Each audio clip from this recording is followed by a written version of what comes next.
Els Mossos d'Esquadra fan una valoració positiva en les primeres setmanes del desplegament del dispositiu al Baix Segre, ja que la campanya està transcorrent dintre la normalitat sense cap tipus d'incident. Enguany els Mossos disposen d'una comissaria temporal situada a Aitona.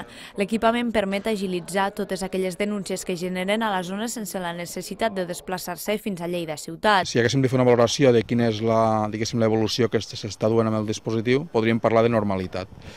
No hi ha hagut cap tipus d'incident, ni aldarull, ni baralla, ni cap fet que sigui destacable, i a més pel que fa al nombre de fets delictius, doncs podem dir que és una situació totalment controlada i que no és fins i tot per sota als anys anteriors, no?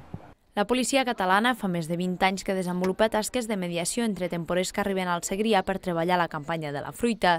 Després de tants anys acostumats a la presència policial durant els mesos de la campanya, els pagesos i veïns de les poblacions del Baix Segre difícilment es podrien imaginar un estiu sense aquest dispositiu. Els Mossos donen bastantes voltes per aquí, llavors controlen una mica i ja no donen lloc a que creen conflictes la gent. Un moment puntual que els necessitem per a coses puntuals, però bueno, tampoc no és la causa de que estiguem sempre en problemes, vull dir, no sorgeixen problemes esporàdics per persones concretes o per fets concrets i punt. Sempre els pots veure patrullant, els veus en punts estratègics, sí. Des del 19 d'abril fins al 12 de setembre, la policia autonòmica reforça la seva presència a la zona del Baix Segre per tal de donar una millor cobertura amb l'arribada massiva d'immigrants.